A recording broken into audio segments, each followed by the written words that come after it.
Okay.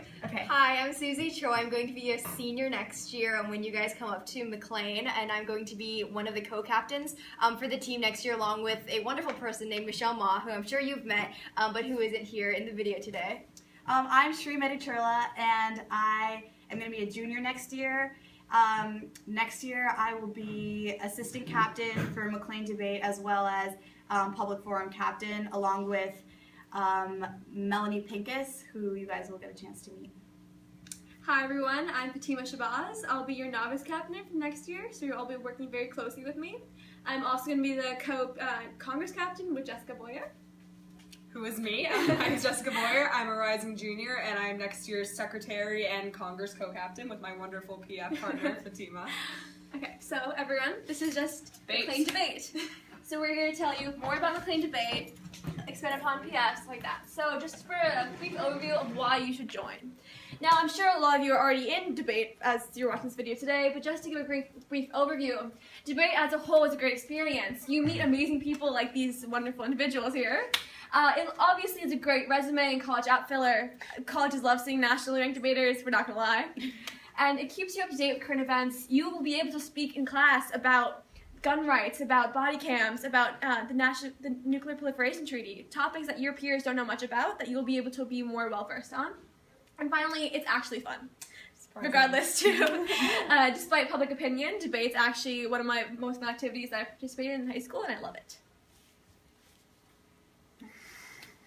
Alright, so if you guys are interested, which you should be, join our Facebook group, McLean Debate, and 2015-2016. You guys can just request to join and we'll add you.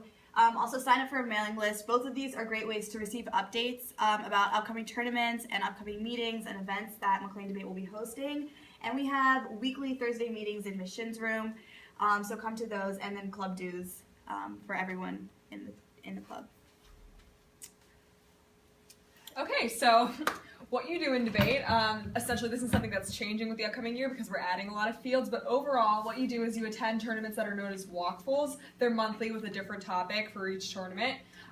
We also have weekly meetings often to discuss these topics and also just deliver any pertinent information where, like I said, we discuss current events, cry over research, it's a necessity, and debate current issues outside of tournaments, and of course, at McLean we win. Okay, so though McLean Debate is a very new team, approximately 4 years old, we have experienced immense success in the tournaments that we've been able to go to. We have been, you can see some of our achievements here, first place in sweepstakes, which is aggregate overall wins in the DC metro area in 2013, third in 2014, and second in 2015. We also have two teams this year who are going to the National Debate Tournament, which is one of the most prestigious tournaments in the nation.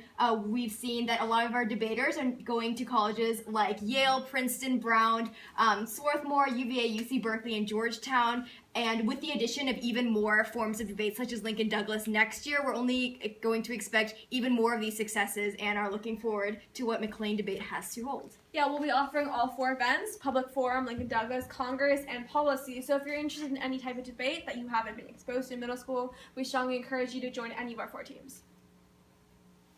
Clash. There's our medals and our awards and our team photos. Where is that? This is at Penn. This one's at Penn. UPenn. Yeah. We also go to lots of national circuit tournaments, so you'll get to experience more competitive environments, and That's just a walk. it's a great experience. This, Yeah, I think this is This is Metro. This is Metros. That was Metros. And then that is just a collection of our many awards. From one tournament. Only one tournament. Okay. Okay. All right. So You can go first. Yeah. All right. So public forum debate. This is like the main form of debate that we focus on at McLean, and next year we hope to expand, but public forum will remain an important part of McLean Debate. It's a type of debate between 2 teams, each consisting of 2 people in a spectator sport type of debate. So you'll have a partner and you'll be debating against another partner team. The debate is a mix of evidence and logical based arguments with a heavy emphasis on refutations and rebuttals. So when you are a public forum debater, it's really important to be able to think on your feet and make rebuttals quickly. Topics change every month, so keep it fresh, keep it interesting. And then there's also LD, or Lincoln Douglas, which is another form of debate that we have had prior to this upcoming year. So LD is a debate between two individuals and a modern-day reenactment of the Lincoln Douglas debates of the mid-19th century. So basically, this differs from public forum in that you work on this alone, you're not on a team, and it focuses heavily on ethical values, logic, and philosophy. So it's more moral as opposed to public forum, which relies on a lot of empirical evidence. And the topics change every 2 months as opposed to 1. Okay, policy debate. This is the oldest form of debate, the most well-known. It's a 2-on-2 style debate that focuses on a singular topic that remains the same throughout the school year. So this topic won't change. It'll be one topic that is constantly expanded upon every month. It's very, very focused on evidence and logic. This is the most well-known style of debate, and it's where students spread. If you've heard of that, it's when students talk really fast, as I'm doing right now. Okay, next one. And then finally, congressional debate. This is a debate that we both will be co-captaining next year, and it's a single-person debate that simulates the U.S. legislative process. Students are give eloquent speeches for and against legislation and topics, and create resolutions and bills for the topic. If any of you are in Module 1, it's very similar to that process, and it just it branches off from the typical debate style of against something and for something. Public forum debate. This is more in depth than public forum. Oh, okay. Yeah. All right, so public forum. It's also PF, all right. What are you writing with this? All right, This is just a recap of what just a read, yeah. Okay. Okay. I mean, it's pretty self-explanatory. We already covered Okay, it. so this is the difference between parliamentary debate and PF debate. Parliamentary debate has 3 members per team, PF has 2. There's a type of debate that you're doing in middle school right now. Yeah. In case you don't know, we do that in class years. Okay, so she can spend more on. Oh, okay, well, you mean on Parley versus PF? Yeah. All right, well, Yeah. all right, so parliamentary debate, you don't have crossfires, and PF, you have crossfires. So what a crossfire is like literally an open debate where you guys can go at it and say whatever you want to each other, you know, within reason, but say whatever you want to each other. No more points of information or anything like that. And both speakers need to know how to do rebuttals and you know, summarize well. So it really takes all the skills that you learn in parliamentary debate, and you have to be competent at all of them in PF. Yeah. Okay, so what do we argue about?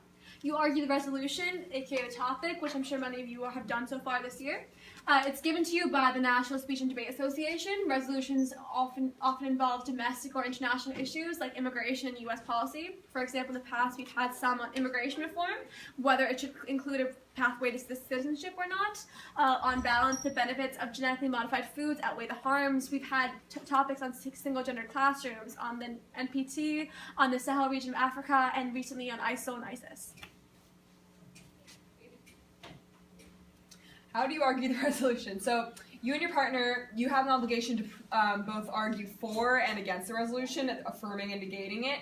So basically how you would structure each presentation that you're going to have to make, remember you're making 2, is using contentions. And these are statements about the topic pertaining to your side that would help you convince the judge that you are the side that they should be voting for.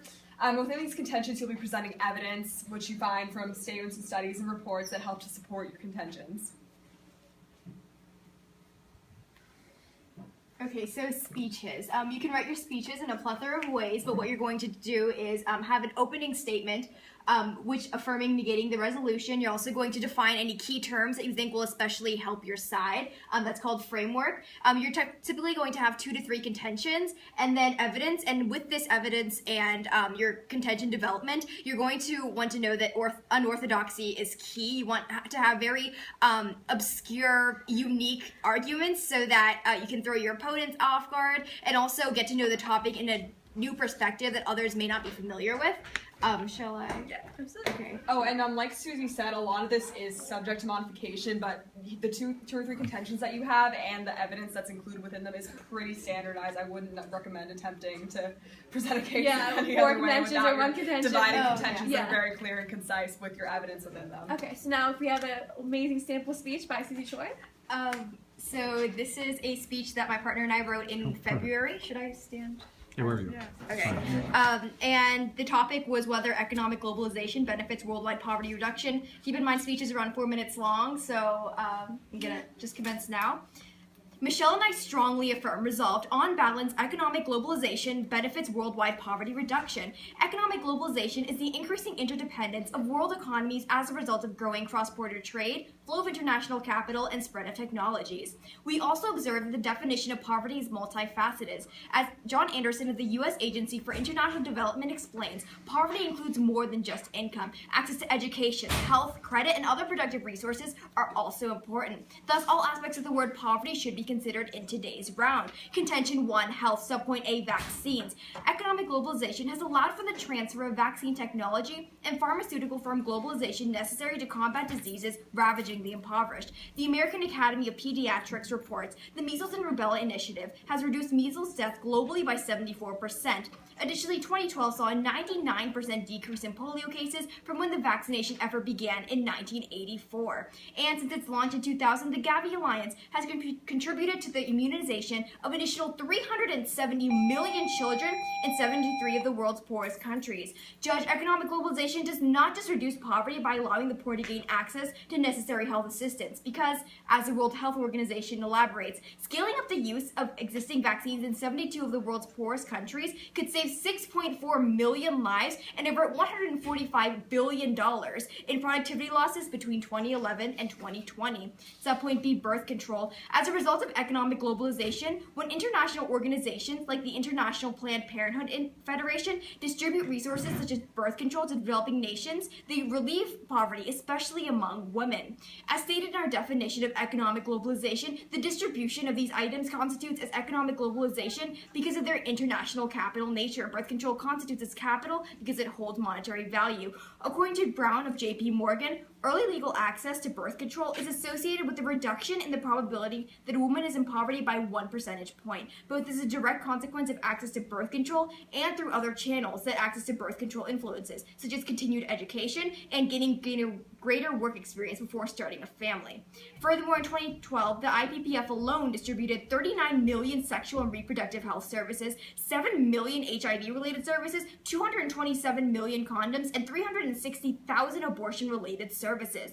Increases in life expectancy, in particular, were driven by the international diffusion and implementation of public health knowledge, vaccines, and birth control practices. This improvement in health constitutes a reduction in poverty under a multifaceted definition. Contention 2, bicycles. Using data from the World Watch Institute, Walters explains that the dramatic rise in the global demand for bicycles is a function and sign of the rapid economic development that has occurred around the world since 1970. As globalization causes the economy to grow, people can afford more bicycles. Owning a bicycle increases the household's income by providing a free, faster method of transportation, leading to increased productivity.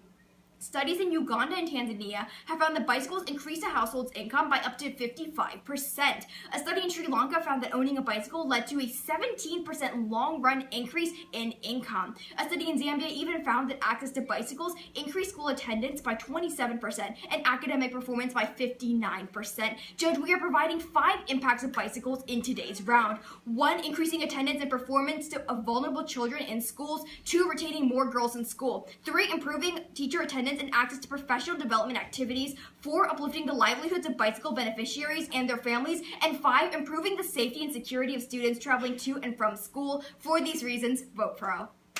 Yay! Okay, wait, can I make a couple of points about what she said? All right, so the first thing to note about what Susie just said is it's packed with evidence. You have to make sure that your cases are packed with evidence because obviously it makes it harder to rebut. Second, I think something really important to take away from that is unorthodox arguments. Those are, I mean, it's not necessary, obviously, but it's very beneficial because, I mean, I don't know, off the top of my head right now, I can't think of a solid way to rebut Oh yeah, the whole I would bicycle have had a argument. POI and said, "Do you drive a bike to school?" Oh, some other things that I wanted to note about Susie's speech that are more related to formatting. Some of the things she chose to do, such as saying like contention 1, subpoint A, B, those make it very clear to the judge what you're arguing, which is important because you want to sound eloquent, but you also want to be catering towards the judge and make it clear, because if your arguments seem sort of muddled, that's not going to help you overall, even if you have great evidence. Also, she enhances this by saying judge occasionally, which sort of, not to say they aren't paying attention because debates are obviously very interesting, but it sort of grabs their attention again, or highlights an important point. the key is not to just refute your opponent's points, it's to convince the judge that you have won because your argument is better than theirs. And also, in middle school, you guys have to like write out things. You can take type stuff and laptops and whatever you want to into your rounds. Yeah.